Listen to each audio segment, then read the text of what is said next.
Assalamualaikum warahmatullahi wabarakatuh. Salam dan bahagia.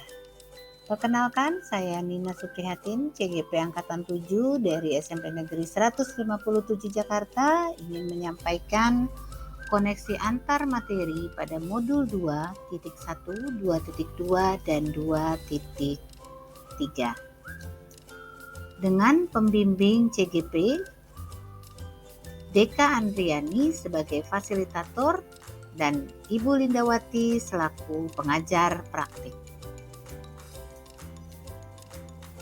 Pada modul 2 ini, kita membahas tentang yang pertama, yaitu pembelajaran untuk memenuhi kebutuhan belajar murid. Yang kedua, pembelajaran sosial emosional. Dan yang ketiga, coaching untuk supervisi akademik. Sebelum kita membahas tentang koneksi antar materi 2.1, 2.2, dan 2.3, ada sebaiknya kita terlebih dahulu membahas tentang materi pembelajaran untuk memenuhi kebutuhan belajar murid. Selamat menyaksikan.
Ya, pada modul 2.2 tentang pembelajaran sosial emosional. Inilah materi-materi yang dibahas pada pembelajaran sosial emosional.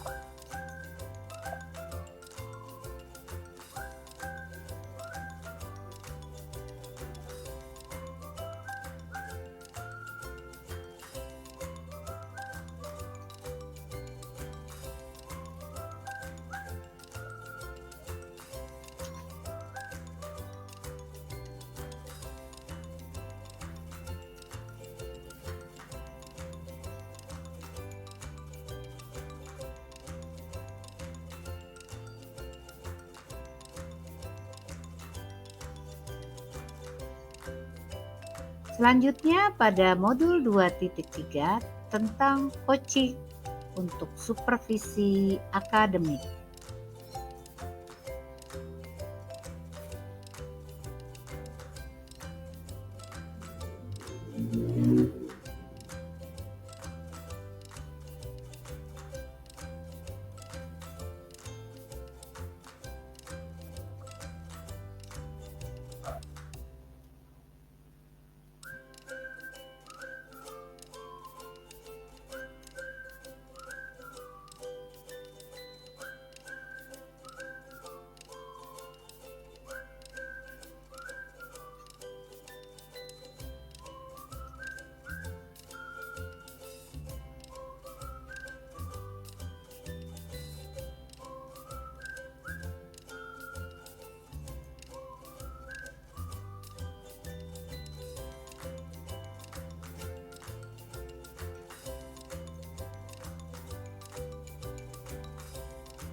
Ya, apa itu hubungan antara modul 2.2 dengan 2.1 dan 2.2? Mari kita sama-sama membahasnya. Ya, jadi hubungan antara modul 2.2 dengan modul 2.1 dan 2.2 di mana seorang coaching atau coaching adalah cara yang tepat untuk mengetahui murid ataupun rekan sejawat saat mereka memiliki masalah yang harus dipilih dengan bijaksana.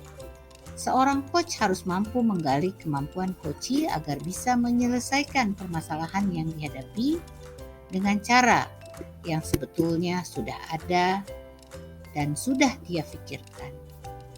Jadi di sini fungsi seorang coach adalah untuk memastikan bahwa seorang coachee memilih menyelesaikan permasalahannya berdasarkan apa yang dia pikirkan.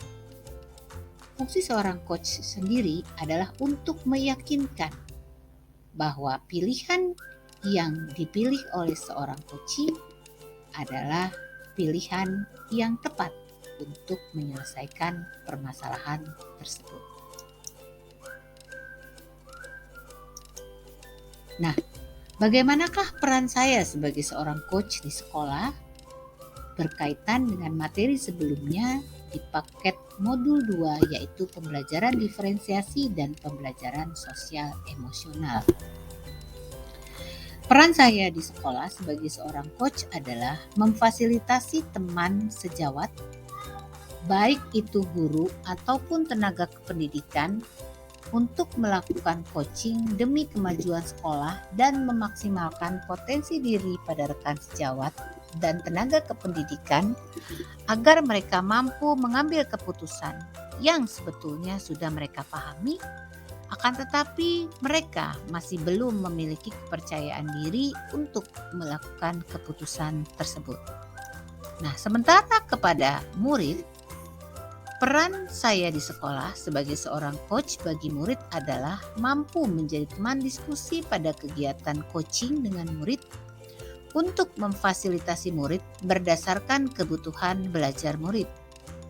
Dari hasil diskusi coaching inilah menjadi bahan bagi guru untuk meningkatkan pembelajaran di kelas, serta yang terpenting adalah peran sebagai coach mampu untuk mengembangkan kompetensi sosial emosional baik sebagai seorang coach agar bisa mengimbaskan kepada coachee.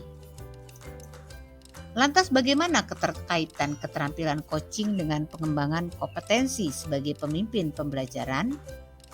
Keterampilan coaching harus dimiliki oleh seorang pemimpin pembelajaran agar mampu melihat potensi yang dimiliki oleh seluruh stakeholder di sekolah, baik itu pendidik, tenaga kependidikan, ataupun murid. Seorang pemimpin pembelajaran harus mampu menggali potensi siapapun yang ada di sekolah dengan cara melakukan coaching, sehingga pengambilan keputusan dari permasalahan yang dihadapi berasal dari diri coachee itu sendiri. Artinya sebagai seorang pemimpin pembelajaran harus mampu untuk menjadi seorang coach yang baik agar potensi-potensi yang dimiliki oleh stakeholder sekolah mampu untuk mengembangkan sekolah itu sendiri. Iya, demikianlah video kali ini tentang koneksi materi pada modul 2.1, 2.2, dan 2.3. Terima kasih sudah menonton. Kami tunggu saran dan kritiknya. Akhir kata saya ucapkan billahi taufik wal hidayah. Assalamualaikum warahmatullahi wabarakatuh. Salam dan bahagia.